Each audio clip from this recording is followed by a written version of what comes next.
qu'ils le veuillent ou non, volontairement ou involontairement, consciemment ou inconsciemment. Les Berbères, je dis les Berbères, mais bon, on dit les Amazighs ou les Berbères, bon, moi j'ai toujours appris à dire les Berbères, je suis désolé si ça...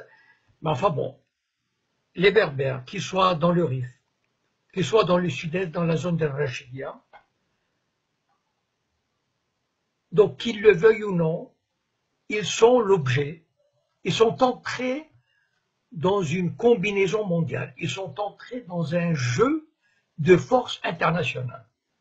C'est-à-dire qu'on ne se trouve plus dans un problème interne au Maroc. Ce n'est pas vrai.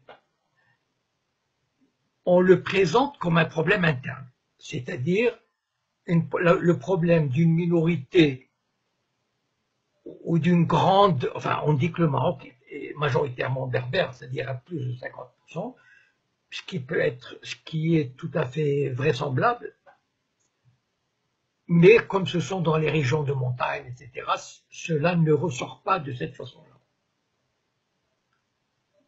Il se trouve que depuis au moins une vingtaine d'années, la question berbère échappe à la catégorisation du problème interne au Maroc. C'est-à-dire, ce n'est plus un problème entre la monarchie et les régions berbères où il y aurait un partage de pouvoir, une reconnaissance de la langue, de l'identité, etc. Chose qui, apparemment en tout cas, qui arrive.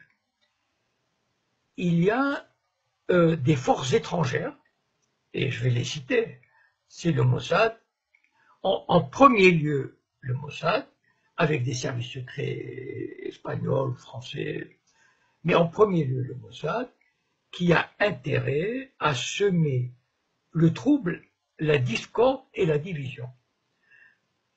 Et ça, on ne peut pas échapper à ça. Et je vais vous raconter une anecdote qui m'est arrivée il y a presque une douzaine d'années. À l'époque, je n'étais pas du tout connu. C'est-à-dire, il n'y avait pas Facebook, je ne faisais pas de conférences, et j'avais l'habitude de me glisser dans les réunions du Bnai Brit, par exemple.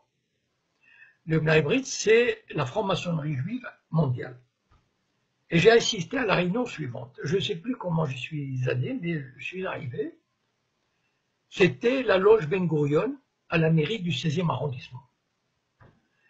Et cette loge avait invité des Berbères d'Algérie, 5 ou 6, qui représentaient des associations de Berbères. Et moi, bon, assis quelque part comme ça, tranquille, j'observais. Et il y avait presque une centaine de personnes. Enfin, c'est une loge très importante. Ce sont tous des juifs sionistes. Et là, ils ont commencé à leur dire, oui, c'est bien, vous menez un bon combat pour votre identité culturelle, votre culture. Enfin, ils les caressaient dans le sens du poil. Et petit à petit, ils les ont amenés. Et moi, j'admirais leur savoir-faire, parce que franchement, au bout d'une heure, ils les ont amenés, ils leur ont fait croire que leur combat identitaire, leur combat culturel, était le même que celui des Juifs qui se battaient et des Israéliens qui se battaient, qui sont battus pour sauvegarder leur identité et qu'ils allaient leur apporter leur aide, etc. Et c'est là, c'est la première fois où j'ai pris conscience que les organisations judéo-sionistes s'intéressaient aux problèmes berbères, aux Berbères. Et lorsque, après, petit à petit, évidemment, j'ai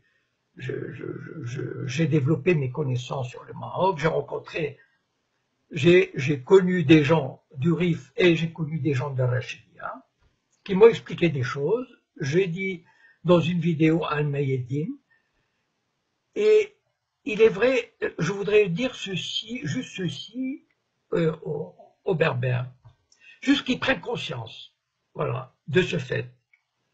Vous croyez vous battre contre un pouvoir central qui vous opprime. Très bien.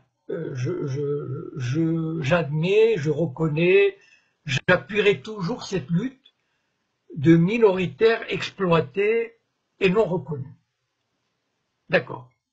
Mais ayez juste à l'esprit ceci, qu'il y a des forces extérieures qui vous font miroiter des choses. Voilà. C'est-à-dire, il y a des agents du Mossad qui vont voir des Amazighs, qui vont leur dire « Mais vos grands-parents étaient juifs, vous pouvez avoir une bourse pour Israël. En fait, vous vous appelez pas, je sais pas quoi, mais vous appelez Jacob ou Lévi, enfin, je sais pas, voilà. » Et ça marche pour certains. Petit à petit, ils sèment le trouble. Et certains Amazighs, certains Berbères pensent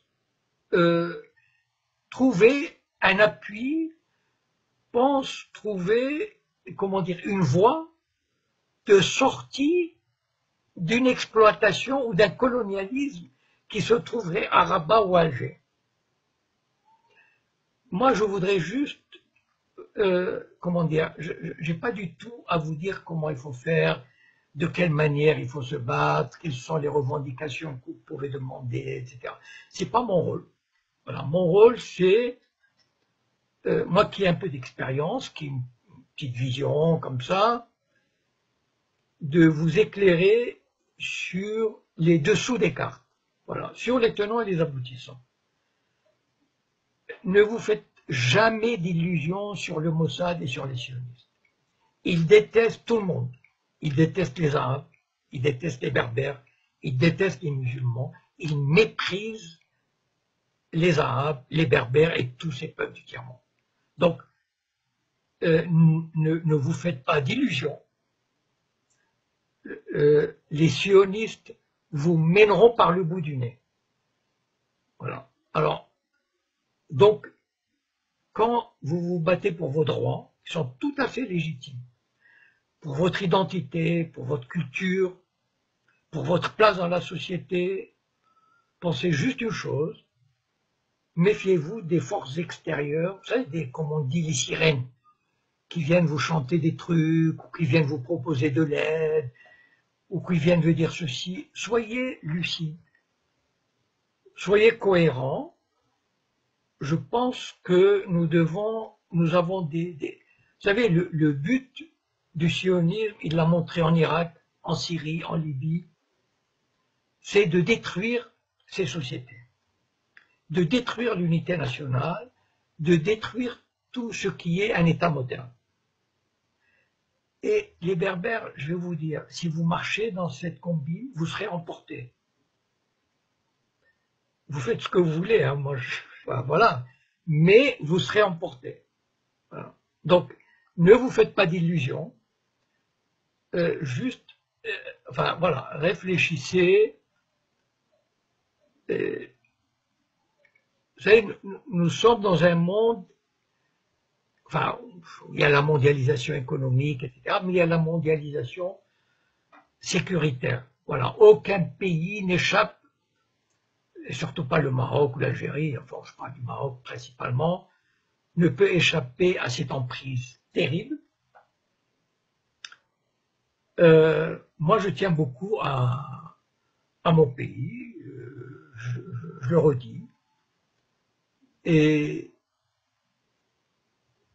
je voudrais que mon pays, comme d'autres pays maghrébins, arabes, échappe à cette main de fer, enfin dans un gant de velours, je ne sais pas si elle est dans un gant de velours, qui l'écrase, qui détruit, qui l'explose.